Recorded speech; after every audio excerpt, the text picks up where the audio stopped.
aqui ao vivo a minha amiga Adriana Fagundes. Ó, eu vou te falar de coração que eu acho que faz 40 anos que a gente é amigo. Ah, Jota, não sei. Como eu só tenho 15... A Adriana começou comigo, eu falo comigo quando ela começou, porque começou comigo na finada Rádio Educação e Cultura. Rapaz do céu. Saudades. Pode falar bem pertinho do microfone. Um bom dia para você, Adriana, jornalista Fagundes.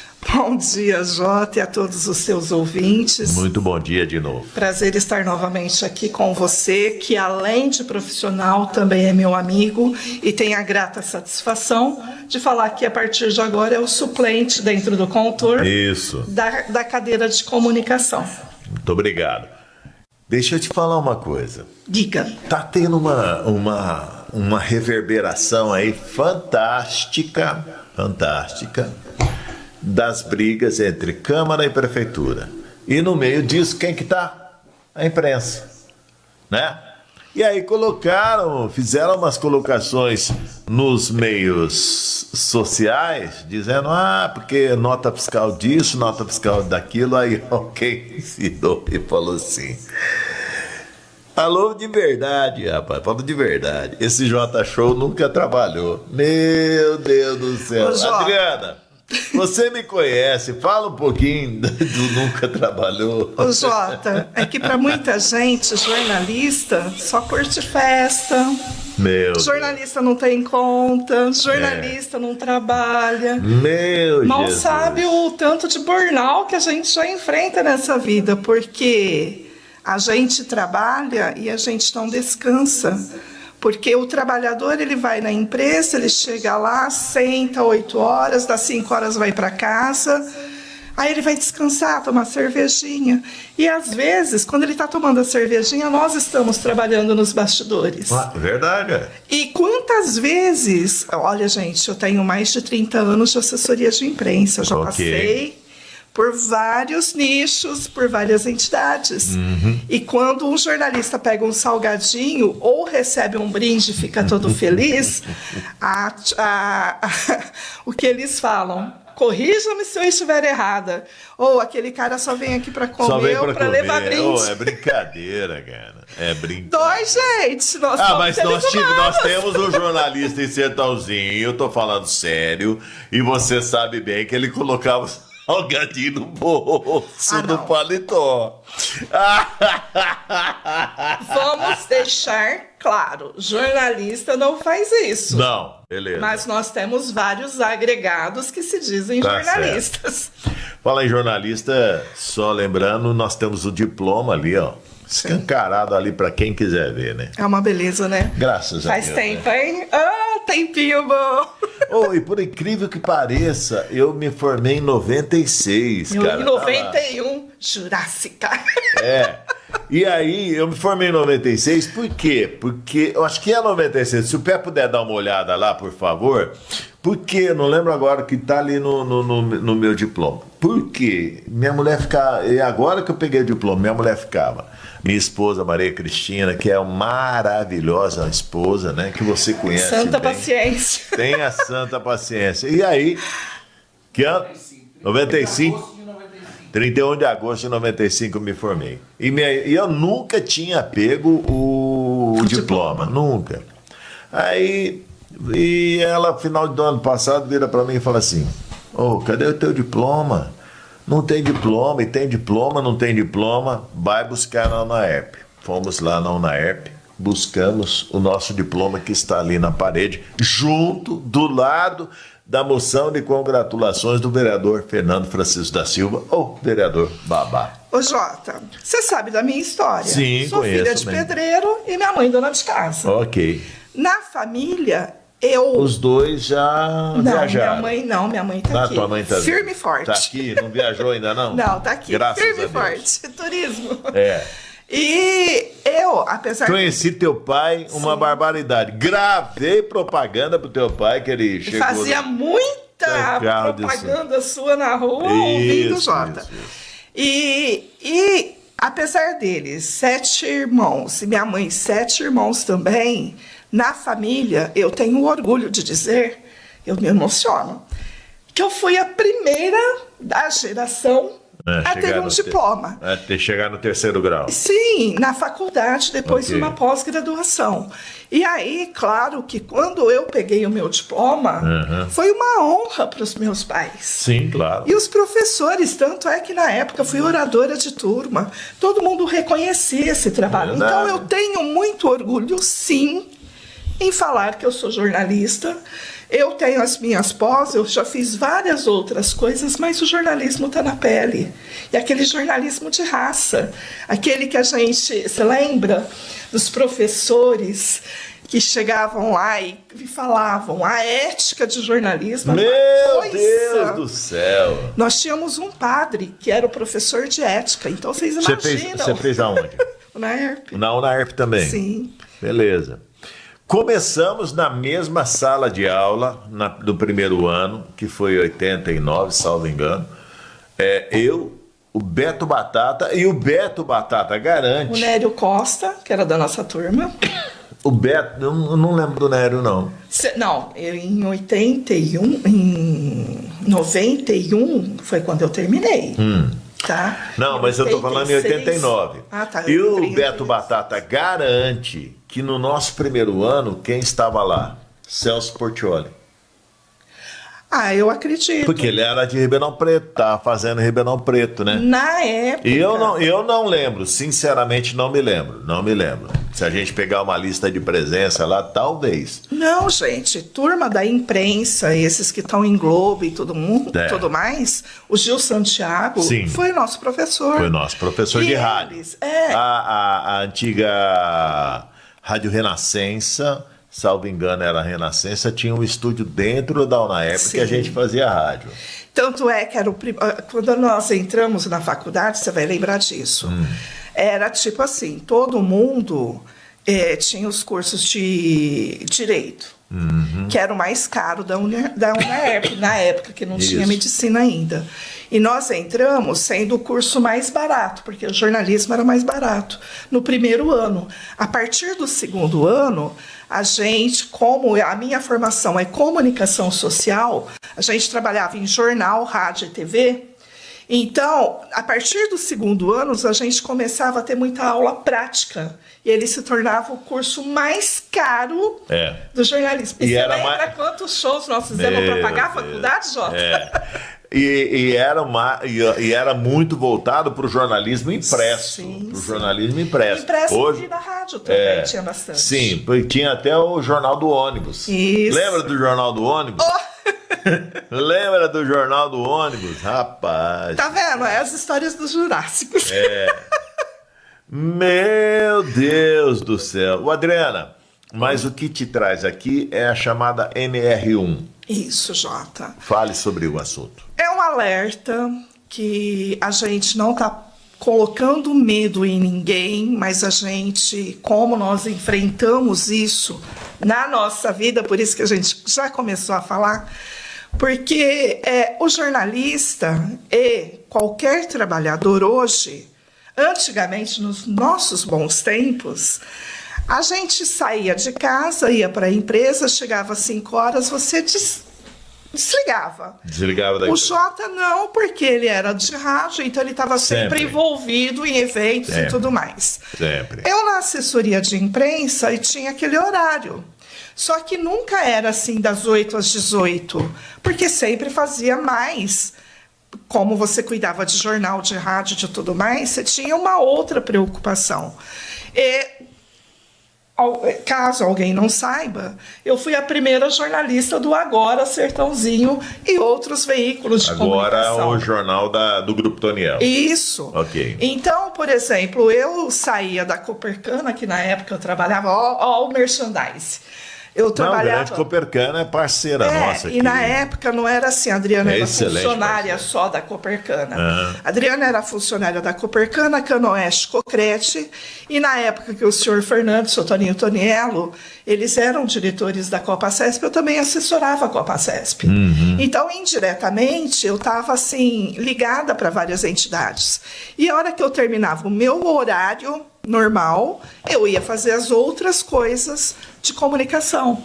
Então você não desliga, automaticamente você não desliga. Sempre tá ligado. Quando eu saí desse sistema, eu fui para outros e era a mesma história.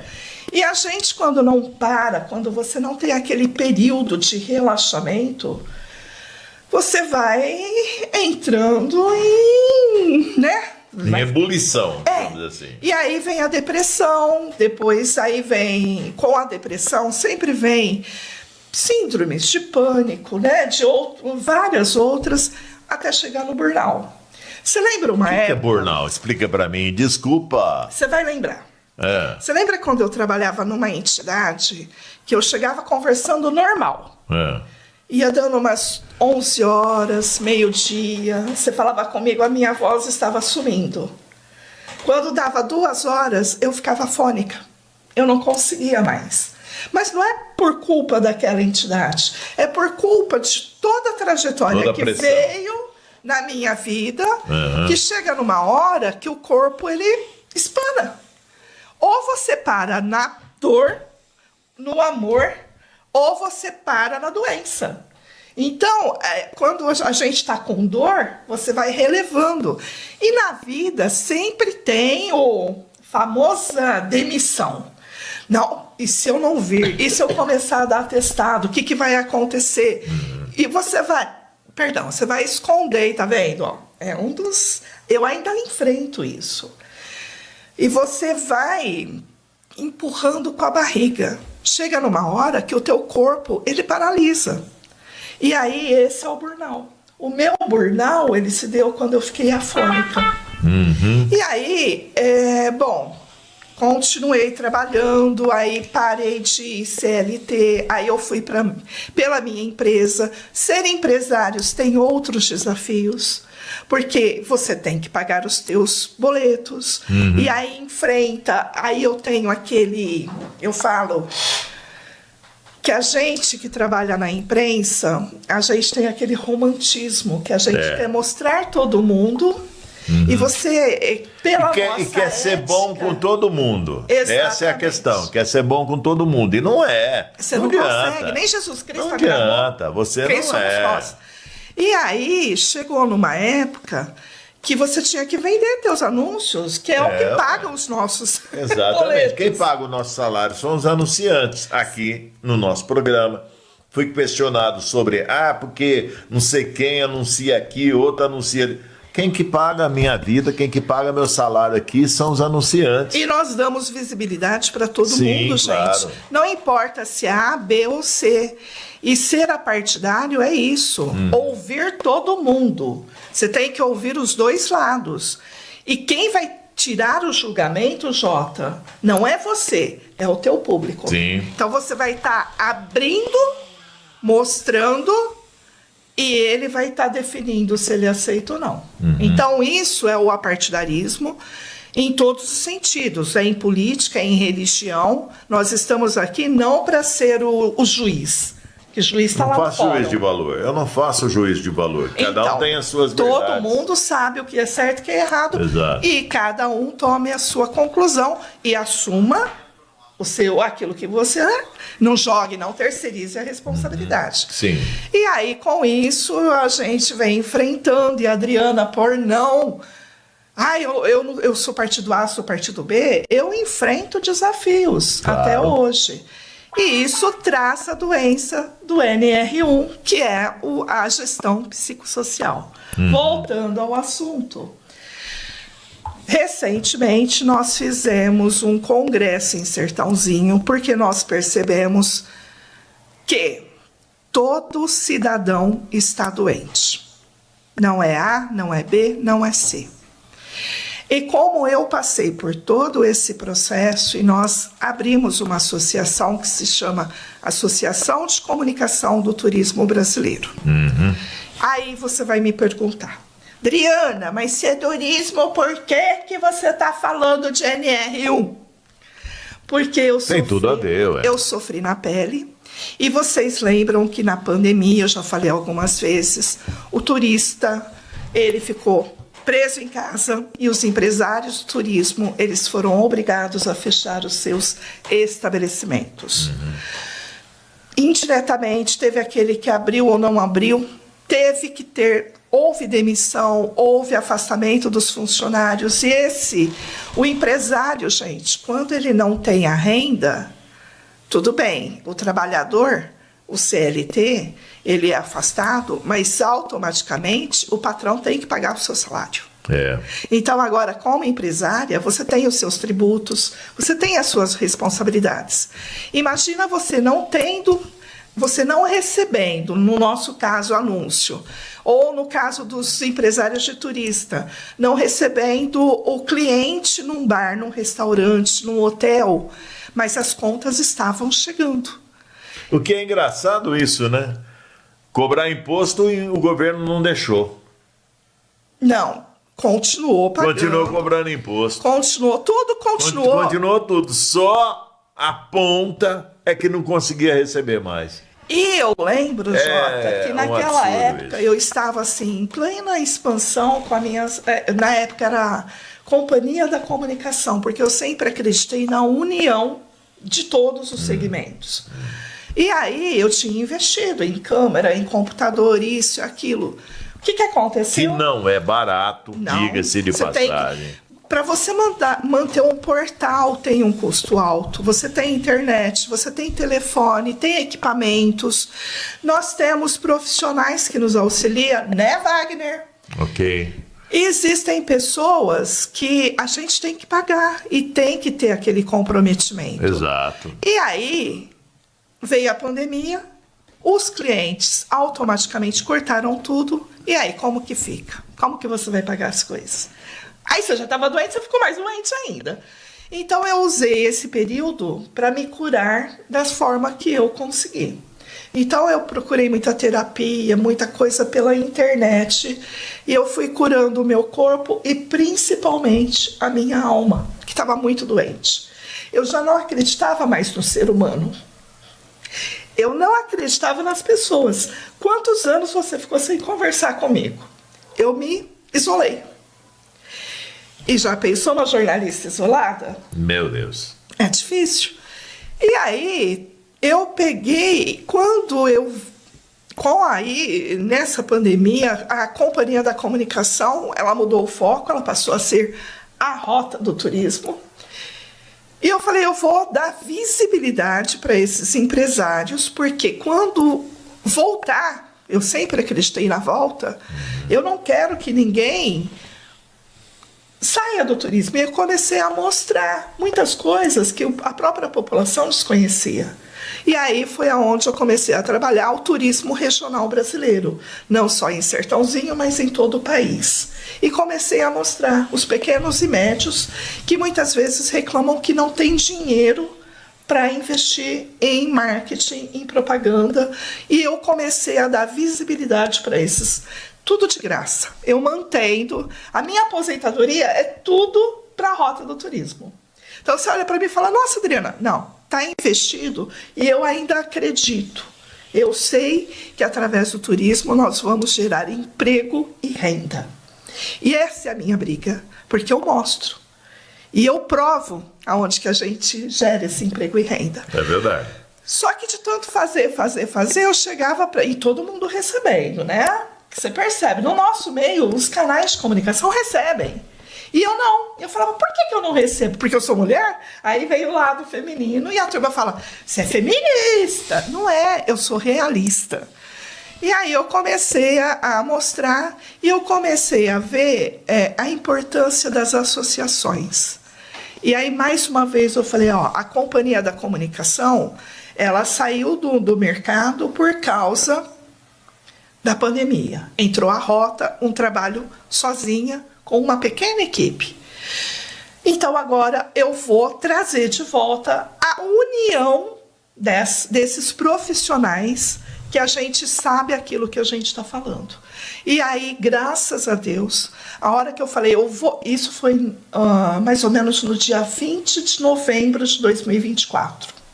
Eu vou abrir, eu comecei, liguei para o Jota, liguei para vários profissionais.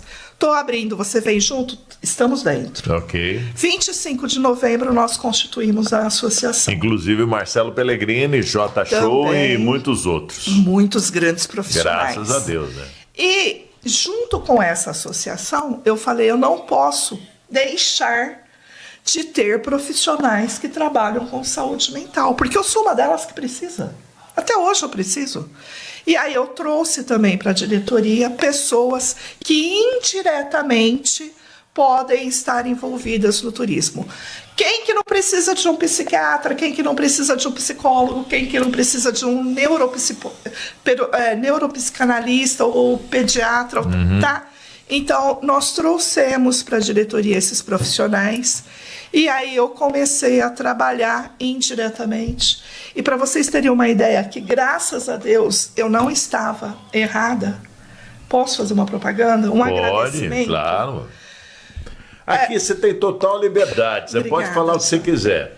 Inclusive mal de mim, pode? Não, amigo fala na cara, não fala pelas costas. Eu gosto de gente Eu assim, também. entendeu? E aí, o que aconteceu? A associação, nós demos entrada em cartório e tudo mais. Quando foi no dia 11 de março, nós conseguimos o nosso CNPJ e já começamos a buscar todos os reconhecimentos necessários. Mandamos para a Câmara, mandamos para a Prefeitura e mandamos também para entidades e para fundos sociais. Eu já trabalhei para várias cooperativas, eu sei como funciona, mandei para várias.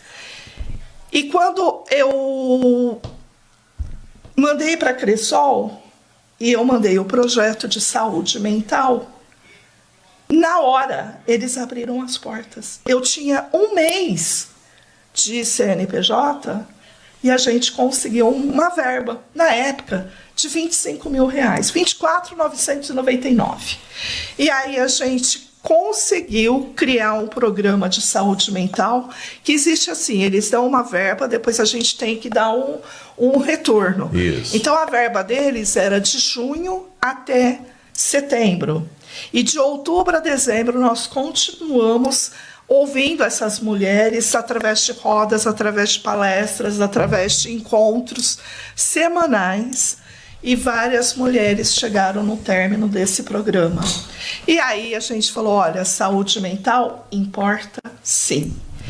E a NR1 demorou um pouquinho para chegar, mas a NR1, em maio de 2025, o governo já tinha falado, ó, as empresas serão obrigatórias a ter a NR1 com a gestão psicossocial. Perfeito, nós temos que ter a NR1, como isso vai funcionar? E a gente começou a correr atrás e buscar informações. E nós temos uma parceira, que é do Instituto Pro Humanidade, que também traz a gestão, o legado de deixar aquilo melhor do que nós conseguimos, que nós pegamos.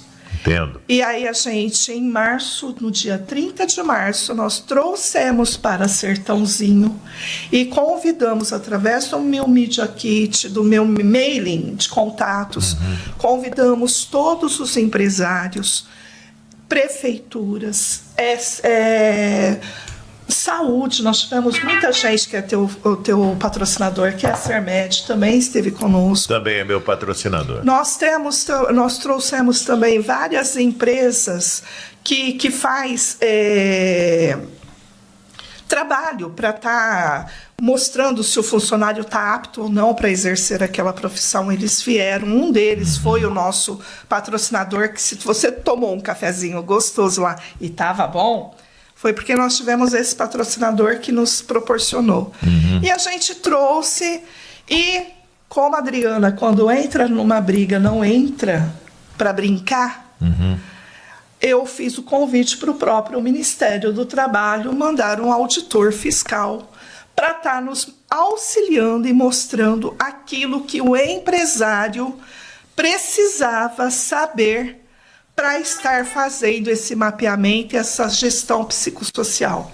Nós não trouxemos para assustar empresários, nós não trouxemos para mostrar o que a gente pode ou o que não pode, nem para fazer pressão. Nós trouxemos porque eu acredito que a comunicação, ela tem que ser dita, ela tem que ser esclarecida, e tudo o que você conhece, você sabe como você se previne.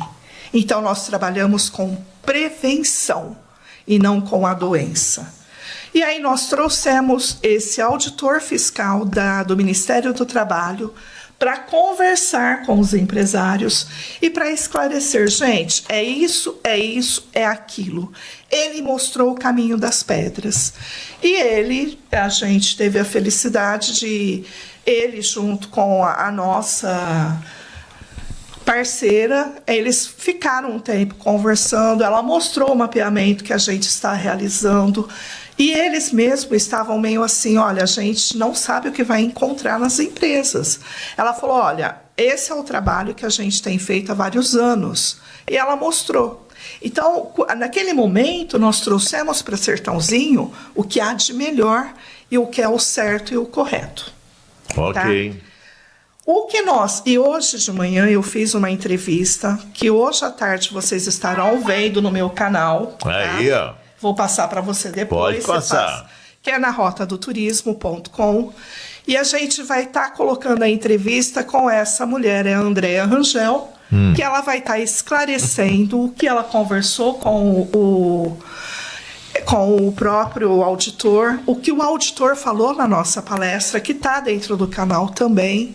E a gente, humildemente, nós temos levado para todos os empresários. Estamos à disposição. Entendi. A gente sabe que o Sistema S está fazendo, eu acredito que eles estão fazendo correto, tá? Mas tem algumas empresas que não estão no sistema, a gente está disponibilizando esse mapeamento e não adianta você só ter o mapeamento, você tem que ter a gestão psicossocial. E o que é melhor, Jota, nós não estamos vendendo o nosso produto. Por quê? Pode ser que você faça o teu mapeamento e não é com uma ou duas pessoas, que como ela está alertando também, existem todas as empresas, as médias, as grandes, elas têm o segurança do trabalho. Ele está fazendo, mas a visão dele é uma visão de ergonomia, que a NR1, ela também exige, mas ela exige também o outro lado, que você não mede com uma ou duas pessoas, você tem que fazer com todos os funcionários. E diferente, gente. Jota, você me conhece. Conheço somos bem. Amigos, a Sim. gente tem liberdade. Verdade. Mas nem tudo você tem coragem de falar para mim.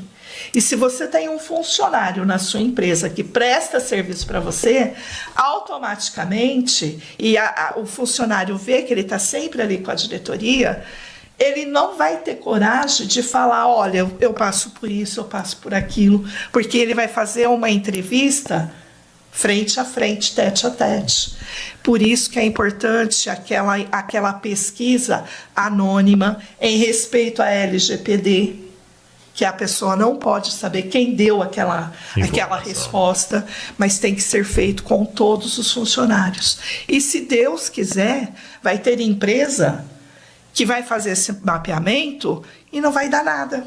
E olha, eu até brinquei com ela, falei, são centenas de perguntas? Ela falou, não, é em torno de 40, 50. Meu Deus. Mas é aquilo, é como se fosse um vestibular, que você chega, você faz uma pergunta lá em cima, que a resposta parece óbvia, mas a hora que você aprofunda ela, a pessoa que não tem conhecimento, ela vai responder a verdade. E é onde você tem aqueles pegas. E nesse mapeamento, ele tem que ter a resposta de tudo, inclusive psicossocial. E se a empresa, os funcionários estiverem 100%, perfeito, você já tem o mapeamento para apresentar para o Ministério do Trabalho, que você fez, e não precisa de acompanhamento. Mas você pode estar levando uma palestra, uma coisa ou outra, que a gente tem a disponibilidade. Mas se você tem aquele funcionário que precisa, a nossa associação, ela tem profissionais multidisciplinar, inclusive para a comunicação não violenta. Porque dependendo do jeito que o líder, que o empresário fala com o profissional, sabe aquela, mas é brincadeira. É nas brincadeiras que se dizem as grandes verdades. diria meu amigo Antônio José Bobato. Isso. E é nosso legado, porque a gente teve convivência com ele há muitos anos. Verdade. E isso, gente, quando eu falo de empresa, eu não falo só daquela empresa de fundo de quintal, eu não falo daquela multinacional, mas eu falo de prefeitura, eu falo de câmara, eu falo com todos que reúnem profissionais. Porque aonde tem profissional, nós lidamos com saúde e com doença. Como está o funcionário da sua empresa? Ou se você, não, eu sou MEI, eu trabalho sozinho, como está a sua saúde mental? É uma pergunta que você não precisa que outros respondam. É você respondendo para você mesmo. Apesar de toda a terapia, eu ainda preciso de cuidado. Porque quem tem depressão, você não sara. A depressão, coisas que você lembra, eu venho trabalhando as minhas curas, às vezes você vê a minha voz embargada, que ainda tem sofrimento. Sim. Agora, se eu largo, o velho ditado, se você leva uma laranja podre para dentro de um cesto, apodrece as outras. Se você está com um profissional doente, você chega na empresa, você gasta rios com marketing. Aí chega no balcão, o profissional fala besteira. Não, bom dia. Para quem? Começa aí. Aí eu gostaria de saber. Não, vai ali no outro lado, que ali tem melhor. Nossa. Isso, você está destruindo a parte mais rica da tua empresa, que é o faturamento da tua empresa, que é onde você vai manter. E você vai mandar aquele profissional embora? Não. Porque ele vai sair dali, ele está doente. Você tem que ajudar a ele sair daquele ciclo de doença. Verdade. E é isso que, infelizmente, a gente vê que hoje o governo está empurrando para os empresários. Nós sabemos disso. Só que nós sabemos também que a conta não está fechando. Hoje, em 2024, nós tínhamos, vamos supor, um exemplo, 60% de pessoas sendo atendidas através de saúde mental, afastadas do emprego. Isso o patrão ele perde, porque você contrata uma pessoa para estar trabalhando. Se ela fica uma semana fora, vai estar colocando mais trabalho em cima do outro e você tem que pagar ele. E o governo, por outro lado, se ele ficou afastado mais de 15, 20 dias, a empresa para de pagar, mas o governo paga. Isso. E aí, quer dizer, está pagando uma doença e o Brasil está parando de receber e o turismo não está tendo aquela qualidade de atendimento. Vocês entendem o porquê? Se você chega num hotel que você não é bem recebido, ou num bar, num restaurante, que você não é bem atendido, você não volta nunca mais. Você não volta. E muito pelo contrário. No lugar que você é bem recebido, você fala para uma ou duas pessoas. No lugar que você é mal recebido, você coloca na rede social. E é aquilo que a gente voltou, e você lembra que nós falamos? Você demora décadas para construir uma marca. Isso. E segundos para destruir. Eu não quero ter responsabilidade em destruir marca de ninguém. Então, hoje eu estou fazendo a minha parte. O legado que eu quero deixar eu quero um turismo responsável, regenerativo, em que a nossa comunidade ganhe, em que o turismo ganhe, e principalmente que o turista saia daqui feliz e recomendando o Sertãozinho para sempre e para outros locais. Nós queremos não ser uma Roma, não ser um país que recebeu, as pessoas vieram, aí virou aquele turismo de massa que hoje esses estados, esses países estão repelindo. Mas nós queremos que venha um turista aqui em Sertãozinho, que gaste no nosso comércio local, que o empresário receba por aquilo, que pague o imposto satisfeito, e que esse imposto volte para a própria população e para os próprios empresários. Essa tem sido uma briga minha no Contur. E Contur, gente, trabalho voluntário. Eu não recebo. Quisera eu receber um salário de secretário, Jota. Aí, ó. Não recebo. E o Jota agora ele vai sentir na pele. Porque a gente, como conselheiro, A gente vai lá 1 hora por mês para ouvir o que a prefeitura, o que a Câmara, o que o turismo necessita e o que é bom para o turista, que a gente pode estar levando isso para fora, divulgando nas nossas redes sociais, no caso, no meu canal, a gente divulga, não recebo 1 centavo. Ok. Tá? Mas eu sou aquela menina, aquela mulher, que hoje eu estou saindo uma pedrinha no pé de várias pessoas, porque eu sei cobrar, eu sei o que eu estou cobrando. E quando eu abro a minha boca, eu não abro para besteira. E apesar de ser mulher, apesar de viver numa cidade machista, nós somos uma cidade machista, mas graças a Deus eu não estou contra homem, eu só estou a favor da mulher. E isso eu bato o pé. Eu quero respeito em todos os lados, no jornalismo, no turismo, no comércio, na indústria. E eu quero que as mulheres do mundo venham para Sertãozinho e sejam bem recebidas. Nós recebemos bem, mas a gente pode receber muito melhor. Tá certo. Adriana Fagundes, deveria ter feito alguma pergunta e não fiz? Jota, eu tô com o meu horário 10 horas. Ó, eu falei sozinha.